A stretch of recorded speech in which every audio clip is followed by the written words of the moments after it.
দীপ্ত সংবাদে আপনাদের সাথে আছি আমি ইয়াসমিন সুমনা। শুরুতেই সংবাদ শিরোনাম। দেশে আরও কয়েকদিন অব্যাহত থাকতে পারে বৃষ্টি, বজ্র থেকে সতর্ক থাকার আহ্বান। ব্যাটারি চালিত রিকশার অনিয়ন্ত্রিত গতি, এসব যানে রাজধানীতে প্রায় ঘটছে দুর্ঘটনা।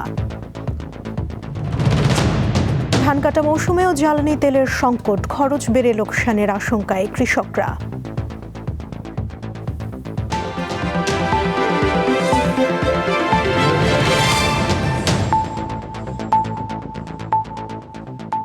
এবারে বিস্তারিত। আরও কয়েকদিন বৃষ্টিপাত অব্যাহত থাকতে পারে বলে জানিয়েছে আবহাওয়া অফিস। এছাড়া দেশের কয়েকটি অঞ্চলে ঝোড়ো হাওয়া ও বজ্র বৃষ্টির আশঙ্কা রয়েছে। এদিকে মুষলধারে বৃষ্টি হওয়ায় রাজধানীতে দেখা দিয়েছে জলাবদ্ধতা। এতে ভোগান্তিতে পড়েছেন নগরবাসী। ঝুম বৃষ্টিতে ভিজেছে রাজধানী। ভোর না হতেই এমন বৃষ্টিতে দেখা দেয় জলাবদ্ধতা। তাই দিনের শুরুতে ভোগান্তিতে পড়তে হয় নগরবাসীর। অনেকেই ছাতা ছাড়া বের হয়ে বিপাকে পড়েন, বাধ্য হয়ে আশ্রয় নেন নিকটস্থ দোকান বা ভবনে। আর যাদের কাছে ছাতা ছিল তারাও পুরোপুরি রক্ষা পাননি। বৃষ্টির কারণে সড়কে গণপরিবহনের সংখ্যা কমে যাওয়ায় সবচেয়ে বেশি ভোগান্তিতে পড়েন সাধারণ মানুষ। আমার এখন তো অফিসে যেতে হবে, কারণ অনেক লেট হয়ে গেছে। এখন যদি রিক্সা না পাই তাহলে তো অফিসে তো এটা মানবে না। 30 টাকার ভাড়া 30 টাকায় নেওয়া হয়, 40 টাকার ভাড়া 40 টাকায় নেওয়া হয়। স্বাভাবিক ভাড়া, ওই যে একজনের ঠ্যাক দিয়ে ভাড়া নেওয়া তা হয় না। আজকে বৃষ্টির জন্য আর কি, প্রতিদিন এত দাঁড়াইতে হয় না। বৃষ্টি, তারপর হচ্ছে ধাক্কাধাক্কি বাসের মধ্যে। সকাল তখন বৃষ্টি হইতেছে, গাড়ি পাইতেছে না, অনেক সময় ধরে দাঁড়ায় আছে। বৃষ্টির প্রভাবে ঢাকার বিভিন্ন সড়ক ও গলিতে দেখা দেয় জলাবদ্ধতা। এতে বিভিন্ন যানবাহন চলে ধীর গতিতে। এ সময় দুর্ভোগে পড়েন অফিসগামী শিক্ষার্থী ও শ্রমজীবী মানুষ। বৈরী আবহাওয়ায় অনেক স্কুলে বন্ধ গেছে ক্লাস ও পরীক্ষা। বৃষ্টির কারণে এই ছাত্ররা যে আসতে পারবে না, এই কারণে পরীক্ষা বন্ধ করে স্থগিত করছে। পরীক্ষা হওয়ার কথা ছিল, কিন্তু কিছুক্ষণ আগে ওইটা পোস্টপন্ড হয়েছে। দুর্যোগপূর্ণ আবহাওয়া, অতিরিক্ত বৃষ্টি, আজ যাতায়াতে খুবই কষ্ট হয়ে গেছে। আমার ওই জায়গায় অনেক পানি জমছে। বৃষ্টিপাত আরও কয়েকদিন অব্যাহত থাকতে পারে বলে জানিয়েছে আবহাওয়া অফিসের এই কর্মকর্তা। চলমান যে বৃষ্টি রয়েছে এটা কন্টিনিউ করবে। এটা আগামী মাসের 3-4 তারিখ পর্যন্ত অনেক জায়গায় ভারী থেকে অতি ভারী বর্ষণ হবে। এর প্রভাবে মাঝে মাঝে বৃষ্টি হবে, যেটা হচ্ছে আগামী 4-5 তারিখ পর্যন্ত অনেক জায়গায় ভারী বর্ষণ হবে। এই সময় বৃষ্টি না, ভারী বর্ষণ না, এর সাথে বজ্রপাত রয়েছে এবং কালবৈশাখী ঝড়ো হাওয়া রয়েছে, এমনকি সাগর উত্তাল রয়েছে। জনসাধারণকে সতর্ক থাকার আহ্বান জানিয়ে তিনি আরও বলেন, পশ্চিমা লঘুচাপের কারণে আগাম বৃষ্টি হচ্ছে, একই সাথে বজ্রপাতেরও সম্ভাবনা বেড়েছে। স্বস্তিকা সিংহ, দীপ্ত সংবাদ, ঢাকা। সমুদ্র বন্দরে 3 নম্বর সতর্ক সংকেত দেখাতে বলা হয়েছে। উত্তর বঙ্গোপসাগর ও তৎসংলগ্ন এলাকায় বায়ুচাপের তারতম্যের আধিক্য বিরাজ করছে। এর প্রভাবে পটুয়াখালীতে গতকাল দুপুর থেকে থেমে থেমে মাঝারি ও ভারী বৃষ্টিপাত অব্যাহত রয়েছে। পটুয়াখালী সহ দেশের 16 জেলার উপর দিয়ে 45 থেকে 60 কিলোমিটার বেগে ঝোড়ো হাওয়া বয়ে যাওয়ার পূর্বাভাস দিয়েছে আবহাওয়া অফিস। এদিকে উজানের ভারী বর্ষণে নেত্রকোনার দুর্গাপুরে পাহাড়ি খরস্রোতা সোমেশ্বরী নদীর পানি বাড়ছে।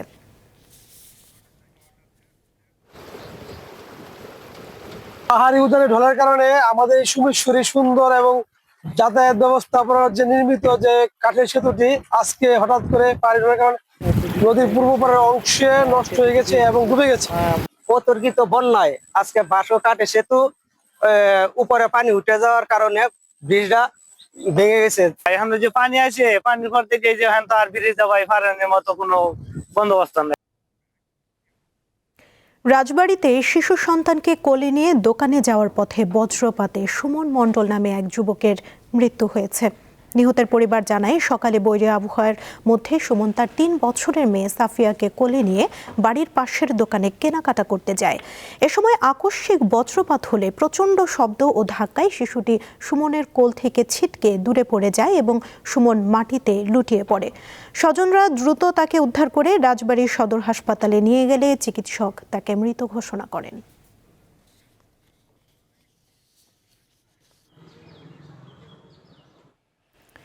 রাজধানী ঢাকাকে ক্লিন ও গ্রিন সিটি করতে 12 দফা কর্মপরিকল্পনা গ্রহণ করেছে সরকার। সকালে সংসদে প্রশ্নোত্তর পর্বে কুমিল্লা 9 আসনের সংসদ সদস্য আবুল কালামের প্রশ্নের জবাবে প্রধানমন্ত্রী তারেক রহমান এই কর্মপরিকল্পনার কথা তুলে ধরেন। প্রধানমন্ত্রী আরও বলেন, পরিকল্পনা বাস্তবায়ন করতে স্থানীয় সরকার বিভাগের আওতায় ঢাকা উত্তর ও ঢাকা দক্ষিণ সিটি কর্পোরেশনের মাধ্যমে নানাবিধ পদক্ষেপ নেওয়া হচ্ছে। নাগরিক সচেতনতা ও সম্পৃক্ততা বৃদ্ধির লক্ষ্যে সাপ্তাহিক ভিত্তিতে জনসচেতনতামূলক কার্যক্রম গ্রহণের পাশাপাশি বিশেষ পরিচ্ছন্নতা ও মশক নিধন কার্যক্রম জোরদার করার কথাও জানান প্রধানমন্ত্রী।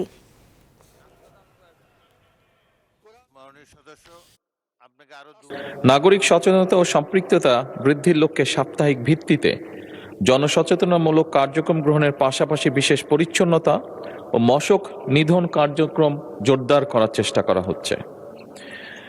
সেকেন্ডারি ট্রান্সফার স্টেশন সমূহ যেমন অর্থাৎ বর্জ্য ফেলার স্থান আধুনিকরণের লক্ষ্যে ল্যান্ডস্কেপিং, সবুজায়ন, সচেতনামূলক গ্রাফিতি কাজ অন্তর্ভুক্ত করে পরিবেশ সম্মতভাবে বর্জ্য ব্যবস্থাপনা করা হচ্ছে। মাননীয় স্পিকার, রাজধানীতে ব্যাটারি চালিত রিকশার দৌরাত্ম্য দিন দিন বাড়ছে। অনিয়ন্ত্রিত গতির এসব যান মাঝে মধ্যেই দুর্ঘটনার কবলে পড়ছে। এতে ঝুঁকিতে পড়ছেন যাত্রী ও চালকরা, কিন্তু দেখার যেন কেউ নেই। যত্রতত্র ব্যাটারি চালিত রিকশার দাপট নিয়ে 2 পর্বের প্রতিবেদনে আজ শেষ পর্ব। রাজধানী সহ সারা দেশে বিভিন্ন অলিগলিতে ব্যাটারি চালিত রিকশার দাপট এখন নিত্যদিনের বাস্তবতা। নেই কোনো লাইসেন্স, নেই গতির নিয়ন্ত্রণ, আর এই অনিয়ন্ত্রিত গতির বলি হচ্ছে সাধারণ মানুষ।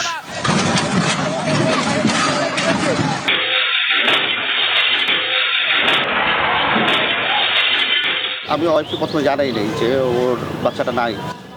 2024 সালের সেপ্টেম্বরের ঘটনা। অন্তঃসত্ত্বা স্ত্রীকে চিকিৎসক দেখিয়ে রাজধানীর বাসায় ফিরছিলেন শাহিদ আহমেদ, কিন্তু বেপরোয়া একটি ব্যাটারি চালিত রিকশা তছনছ করে দেয় তাদের পৃথিবী। স্ত্রীকে দ্রুত হাসপাতালে নেওয়া হয়, কিন্তু এরই মধ্যে শেষ হয়ে যায় তার গর্ভের সন্তান। অভিশপ্ত এই দিনের কথা ভুলতে পারছেন না শাহিদ। হসপিটাল থেকে আমি রিপোর্টটা নেওয়ার আগ পর্যন্ত আমার হার্ট মনে হচ্ছিল যে আমার হার্ট বেড়ে যাবে, এরকম একটা অবস্থা। আর আমি যখন রিপোর্টটা পাই, একটা আমি শিওর যারা প্রথমবার বাবা হয়েছে তারা এই ব্যাপারটা ফিল করতে পারে যে আমি যখন দেখি যে আমার বাচ্চার হার্টবিটটা নাই, এরপর আমি ভাষায় প্রকাশ করতে পারবো না যে আমার কতটা খারাপ লাগছিল। তিনি জানান, সন্তান হারানোর শোকের সাথে শুরু হয় তাদের মানসিক বিপর্যয়। শাহিদের স্ত্রী সাইমা আক্তার মিম মেডিকেল শিক্ষার্থী হওয়ায় শারীরিক মানসিক কষ্টের পাশাপাশি তার পড়াশোনার অপূরণীয় ক্ষতি হয়। আমরা যারা প্রথম বাবা হওয়ার ফিলিংস যারাই পেয়েছে, আল্লাহ তাআলা দিয়েছে, তারা জানে যে বাবা হব, আসবে, এই ফিলিংসের উপরে দুনিয়ার কোনো ধরনের ফিলিংস থাকতে পারে বলে আমার মনে হয় না। তো এখনও অবধি আমি আমার প্রথম বাচ্চা, ও বাচ্চাটা থাকলে হয়তো 1-1.5 বছর বয়স হয়তো, আমরা এখনও মিস করি আর সারা জীবন মিস করি। আর আমি চাই না যে আর কারো এই এত বড় অপূরণীয় ক্ষতিটা হোক। চিকিৎসকরা জানান, ব্যাটারি চালিত রিকশার যাত্রীর পাশাপাশি চালকদের জীবনও মারাত্মক ঝুঁকির মধ্যে পড়ছে। 1626 জন অ্যাক্সিডেন্টাল রোগীর চিকিৎসা দিয়েছে এমার্জেন্সি ভিত্তিতে ঈদের বন্ধে। সেখানে অটোচালিত অ্যাক্সিডেন্টের সংখ্যা ছিল 387। একটি মানুষ ধরি প্রতিদিন টানা গাড়ি চালায়, এটি যে শুধু যে গাড়ির অ্যাক্সিডেন্টের ক্ষেত্রেই আপনার ব্যাপারটা প্রযোজ্য তা না, ড্রাইভারের নিজের স্বাস্থ্যগত দিক থেকেও এটা আমি মনে করি যে এক ধরনের ঝুঁকি। শাহিদ আহমেদের জীবনের ট্র্যাজেডি কেবল একটি দুর্ঘটনা নয়, এটি আমাদের অব্যবস্থাপনার চরম এক প্রতিফলন। একটি স্বপ্ন অঙ্কুরে বিনষ্ট হয়েছে, কিন্তু প্রশ্ন হলো আর কত প্রাণ ছড়লে টনক নড়বে প্রশাসনের। এই অবৈধ ও অনিয়ন্ত্রিত মরণফাঁদগুলো কি এভাবেই রাজপথে দাপিয়ে বেড়াবে? হেদায়েতুল্লাহ সীমান্ত, দীপ্ত সংবাদ, ঢাকা। হবিগঞ্জে শুরু হয়েছে বোরো ধান কাটার উৎসব। তবে শ্রমিক সংকট ও জ্বালানি তেলের সংকটের প্রভাব পড়েছে ধান কাটায়। ফসল ঘরে তুলতে গিয়ে হারভেস্টার মেশিনে অতিরিক্ত টাকা খরচ করতে হচ্ছে কৃষকদের। ফলে এবার লাভের চেয়ে লোকসানের শঙ্কা করছেন কৃষকরা। লোকসান পোষাতে এবছর ধানের ন্যায্য মূল্য চান তারা। হবিগঞ্জের বিভিন্ন এলাকায় এবছর যে বোরো জমি চাষ হয়েছে, বিশেষ করে হারভেস্টার মালিকরা অতিরিক্ত টাকা নেওয়ার কারণে কৃষকরা লোকসানের সংখ্যায় পড়েছে। কৃষকরা বলছেন যে হারভেস্টার মালিকরা চাহিদা অনুযায়ী ডিজেল না পাওয়ার কারণে তারা এই যে জমির ধান কাটতে পারছেন না। যে হারভেস্টার গুলা জমিতে ধান কাটার কাজ করছে তারা কৃষকদের কাছ থেকে অতিরিক্ত টাকা নিচ্ছেন। খুব লস আছে এই তেলের দর বাড়ানো, এই যে মেশিন ধান কাটার মেশিনে এরা খুব টাকা বেশি নিতেছে। গত বছর আমরা যে গাড়িতে ধান কাটাইতাম 1700 থেকে 1800, এবার 3500। এরা গাড়ি ঘোড়া চালাইতে পারে না, 15 থেকে 20 লিটার তেল দেয়, 100 লিটার তেল লাগে, 2 ঘন্টা 3 ঘন্টা সময় খাটিয়ে সাইরা এরা বন্ধ করে তোরা খায় গাড়ি। কৃষকের ধান বেচা ভাই 5000 খরচ হয়ে কিলো 7000 থেকে 8000। আমার অঞ্চলের মাঝে ক্ষেত্র ফোন কইরা সাইরা এখন আমরা আছি খুব বেকায়দায়, আমরা ফসল তুলতে পারতাছি না। আমাদের সরকার আমাদের কৃষকের বাঁচানোর উপলক্ষে মনে করেন যে ধানের রেটটা একটু বাড়াইতে ন্যায্য মূল্য আমরা পাইতাম। জেলায় 432টি হারভেস্টার মেশিন ধান কাটার কাজ করছে। তবে জ্বালানি তেলের সংকটের কারণে অনেক হারভেস্টার মেশিন পরিত্যক্ত অবস্থায় রয়েছে। আমরা এখন কথা বলবো একজন হারভেস্টার মালিকের সাথে, আমরা জানবো যে আসলে তারা তেল কোথা থেকে সংগ্রহ করছেন এবং খরচ এবছর তাদের কেমন বেড়েছে। তেল পাম্পের থেকে সংগ্রহ করছি, তেল হচ্ছে পাম্পে পাওয়া যাচ্ছে না, প্রতিদিন 20 থেকে 25 লিটার পাওয়া যায়। আমার গাড়ির তেল লাগে প্রতিদিন 100 লিটারের মতন, বাইরে থেকে অতিরিক্ত দরে কিনতে হচ্ছে। এর জন্য আমাদের পোষায় না এবং আগের থেকে জমিও কম কাটি, প্রতিদিন 10 থেকে 15 কেয়ার। সময় মতো জমির ধান গড়ে তুলতে কৃষকদের সহযোগিতা করছে প্রশাসন। পাম্প থেকে চাহিদা অনুযায়ী জ্বালানি তেল সরবরাহে তাদের কার্ড প্রদানের উদ্যোগ নেওয়ার কথা জানিয়েছেন সংশ্লিষ্টরা। কৃষি বিচার এবং ইউনো মহোদয় দুজনে যৌথ স্বাক্ষরে একটি কার্ড দেওয়া হবে, তেলের স্লিপ দেওয়া হবে, সেই স্লিপের মাধ্যমে তারা তেল নিতে পারবে। যদি অনেক সময় যদি তেলের ইয়ে হয় তাহলে রেশনিং এর মাধ্যমে তারা দিবে। কৃষকের দাম তলে যেতেছে, তারা হারভেস্টারের স্লিপ নিয়ে আসে প্রশাসন থেকে, কিন্তু তেল নাই, ডিজেল দিতে পারতেছি না। যেখানে আমার আজকে 25,000 লিটার তেল দরকার, আমি 1 লিটার তেল আজকে পাই নাই। আমি গতকালকে আমাদের নামে বরাদ্দ হয়েছে মাত্র 2000 লিটার অকটেল, যেখানে আমার প্রতিদিন 5000 লিটারের চাহিদা, এখানে 8 দিন পরে মাত্র 2000 লিটার তেল পাইছি। কারে দেবো কারে না। এবছর হবিগঞ্জে 1,23,848 হেক্টর জমিতে বোরো ধান আবাদ হয়েছে। উৎপাদন লক্ষ্যমাত্রা ধরা হয়েছে 7,94,400 মেট্রিক টন। দ্রুত সময়ে জমির ফসল গড়ে তুলতে জ্বালানি তেলের সংকট সমাধানে দাবি জানিয়েছেন কৃষকেরা। আকলাস আহমেদ প্রিয়, দীপ্ত সংবাদ, হবিগঞ্জ। এবারে কেওয়াই স্টিল চট্টগ্রাম সংবাদ।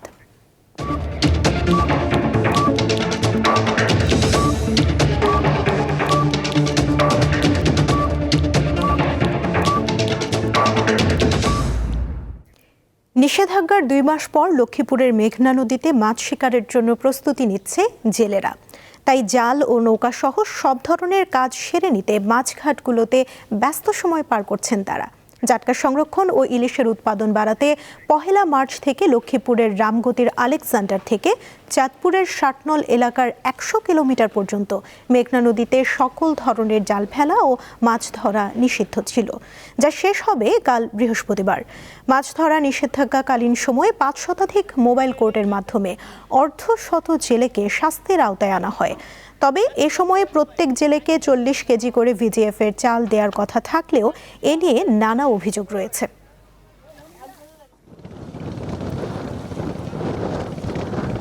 সাতক্ষীরা থেকে চট্টগ্রাম যাওয়ার পথে কেমিক্যাল ও কার্বাইড দিয়ে পাকানো প্রায় 9000 কেজি অপরিপক্ক আম জব্দ করেছে পুলিশ। মঙ্গলবার গভীর রাতে সাতক্ষীরা সদর থানা পুলিশ অভিযান চালিয়ে আম জব্দ করে। সদর থানার ভারপ্রাপ্ত কর্মকর্তা জানান, গোপন সংবাদের ভিত্তিতে মঙ্গলবার রাতে পুলিশের একটি দল বিশেষ অভিযান চালায়। এ সময় একটি ট্রাক তল্লাশি করে 351 ক্যারেট আম জব্দ করা হয়, যার ওজন প্রায় 9000 কেজি। ইউএনও অর্ণব দত্ত জানান, কৃষি বিভাগ পরীক্ষা করে দেখেছে জব্দ করা আম কেমিক্যাল যুক্ত ও অপরিপক্ক। বুধবার দুপুরে সাতক্ষীরা বিনেরপোতা এলাকায় পৌরসভার ময়লার ভাগাড়ে নিয়ে আমগুলো ধ্বংস করা হয়।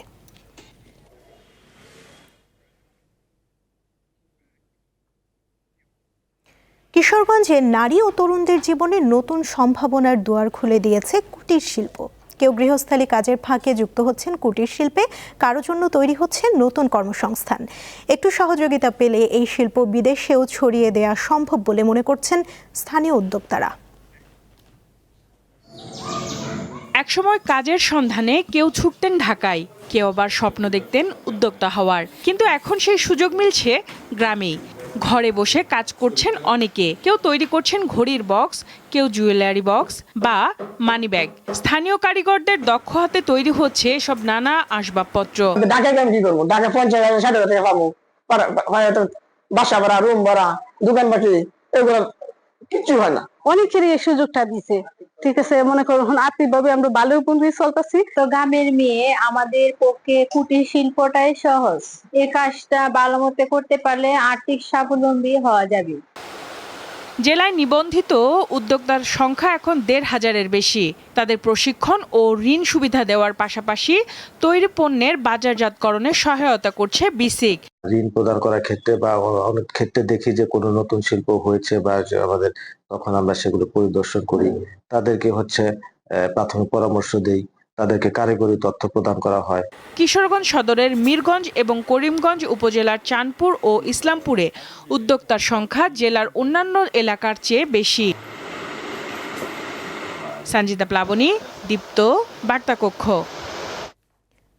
আন্তর্জাতিক প্রসঙ্গ। হঠাৎ করেই জ্বালানি রপ্তানিকারক দেশগুলোর জোট ওপেক থেকে বেরিয়ে যাওয়ার ঘোষণা দিয়েছে সংযুক্ত আরব আমিরাত।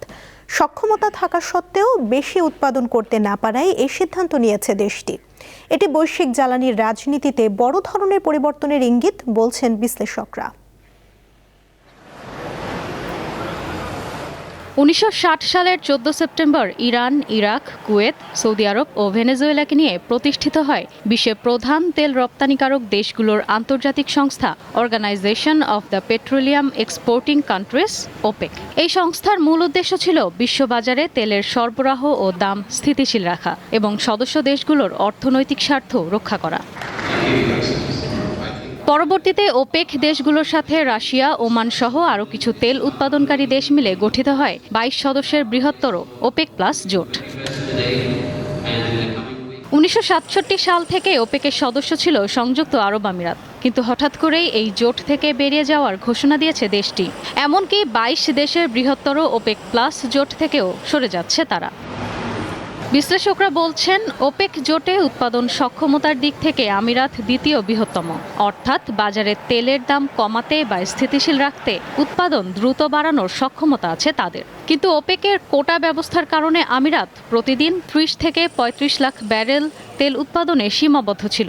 এতে তাদের বিনিয়োগ অনুযায়ী পূর্ণ উৎপাদন না হওয়ায় রাজস্ব ক্ষতির অভিযোগ ছিল। আমিরাতের সিদ্ধান্তের পেছনে আঞ্চলিক ভূ রাজনীতিও গুরুত্বপূর্ণ। বিশেষ করে ইরানের সঙ্গে সংঘাত আমিরাতের কৌশলগত অবস্থানকে প্রভাবিত করেছে। পাশাপাশি সৌদি আরবের সঙ্গে সম্পর্কেও টানাপোড়েন দেখা দিতে পারে। তাই আরব আমিরাতের এই সিদ্ধান্ত ওপেকের জন্য বড় ধাক্কা। এমন সময় ইউএই এ সিদ্ধান্ত নিল যখন জোটের দীর্ঘমেয়াদী কার্যকারিতা ও ঐক্য প্রশ্নের মুখে। ওপেকের বাইরে গিয়ে আমিরাত তাদের উৎপাদন দৈনিক 50 লাখ ব্যারেল পর্যন্ত বাড়াতে পারে। তবে এর জবাবে দাম নিয়ে যুদ্ধ শুরু করতে পারে সৌদি আরবও, যা আমিরাত সামাল দিতে পারলেও অপেক্ষাকৃত দুর্বল ওপেক সদস্যদের জন্য কঠিন হবে। অবশ্য বর্তমান বিশ্বে ওপেকের প্রভাবও আগের মতো নেই। 70-এর দশকে এই জোট বৈশ্বিক তেল বাণিজ্যের প্রায় 85% নিয়ন্ত্রণ করলেও এখন তা প্রায় 50% নেমে এসেছে। তাছাড়া বিশ্বজুড়েই বিকল্প জ্বালানির ব্যবহার বাড়ছে। সব মিলিয়ে আমিরাতের ওপেক ত্যাগ তাৎক্ষণিকভাবে বাজারে বড় প্রভাব না ফেললেও ভবিষ্যতে তেল বাজারের শক্তির ভারসাম্য বদলে দিতে পারে বলে মনে করছেন বিশ্লেষকরা। ইশরাত সুমা, দীপ্ত, বার্তাকক্ষ। খেলার খবর। বৃষ্টির কারণে বাংলাদেশ নিউজিল্যান্ড সিরিজের দ্বিতীয় টি-20 ম্যাচ পরিত্যক্ত হয়েছে। চট্টগ্রামের বীরশ্রেষ্ঠ মতিউর রহমান স্টেডিয়ামে ম্যাচ পরিত্যক্ত ঘোষণা করেছেন ম্যাচ রেফারি অ্যান্ডি পাইক্রফট। দুই দলের অধিনায়ককে ডেকে সিদ্ধান্ত জানিয়ে দেওয়া হয়েছে। বাংলাদেশ নিউজিল্যান্ড সিরিজের দ্বিতীয় টি-20 পরিত্যক্তের মাধ্যমে চট্টগ্রাম পর্বের খেলা শেষ। 2রা মে সিরিজের তৃতীয় ও শেষ টি-20 হবে ঢাকার শেরেবাংলা জাতীয় স্টেডিয়ামে। বাংলাদেশ ক্রিকেট বোর্ড জানিয়েছে, অনলাইনে যারা টিকিট কেটেছেন তারা টাকা ফেরত পাবেন। 3 ম্যাচের সিরিজে 1-0 এগিয়ে লিটন দাসের দল। পিএসএল ফাইনাল খেলার অনুমতি পেয়েছেন পেসার নাহিদ রানা। বিষয়টি নিশ্চিত করেছে বিসিবি। পিএসএল এর মাঝপথে দেশে ফিরে আসেন। নিউজিল্যান্ডের বিপক্ষে ওয়ানডে সিরিজে জেতেন সিরিজ সেরার পুরস্কার। তবে চলমান টি-20 সিরিজে বাংলাদেশ দলে নেই এই পেসার। এক বিবৃতিতে নাহিদকে পিএসএল ফাইনাল খেলার অনুমতি দেওয়ার বিষয়টি নিশ্চিত করেছে বিসিবি। বিবৃতিতে বলা হয়, বৈশ্বিক ফ্র্যাঞ্চাইজি টুর্নামেন্টের ফাইনালে খেলার গুরুত্ব বিবেচনায় এই সিদ্ধান্ত নেওয়া হয়েছে, যা খেলোয়াড়দের বিকাশের জন্য গুরুত্বপূর্ণ পদক্ষেপ হিসেবে দেখা হচ্ছে। বৃহস্পতিবার শুরু হচ্ছে ক্রিস্টাল ইন্স্যুরেন্স ন্যাশনাল রাগবি পুরুষ সেভেন্স চ্যাম্পিয়নশিপের 10ম আসর। একই সাথে 7ম নারী রাগবি সেভেন্স চ্যাম্পিয়নশিপও। পুরুষ বিভাগে বাংলাদেশ সেনাবাহিনী ও আনসার সহ 16টি জেলা মিলিয়ে মোট 18টি দল অংশ নিচ্ছে এবারে। নারী বিভাগে খেলবে 8টি দল, এর মধ্যে 7টি জেলার সাথে রয়েছে বাংলাদেশ আনসার। বিকেলে জাতীয় হ্যান্ডবল স্টেডিয়ামের সভাকক্ষে আয়োজিত সংবাদ সম্মেলনে এসব তথ্য জানান রাগবি ফেডারেশনের সাধারণ সম্পাদক আখতারুজ্জামান। বিজয়ী দলকে 20,000, রানার্স আপ দলকে দেয়া হবে 10,000 টাকা অর্থ পুরস্কার। বৃহস্পতিবার এ তথ্য জানানো হয়।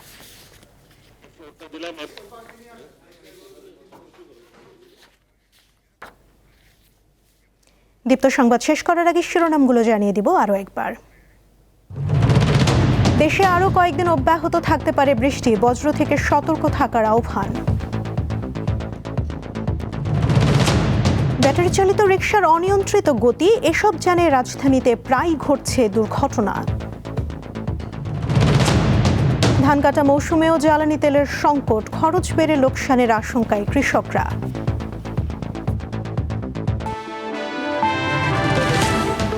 এই ছিল এখনকার মতো। পরবর্তী সংবাদ সন্ধ্যা 6টা 40 দেখার আমন্ত্রণ রইল। এছাড়া আরও তথ্য পেতে যুক্ত থাকুন দীপ্ত ডিজিটাল প্ল্যাটফর্মের সাথে। ধন্যবাদ সবাইকে।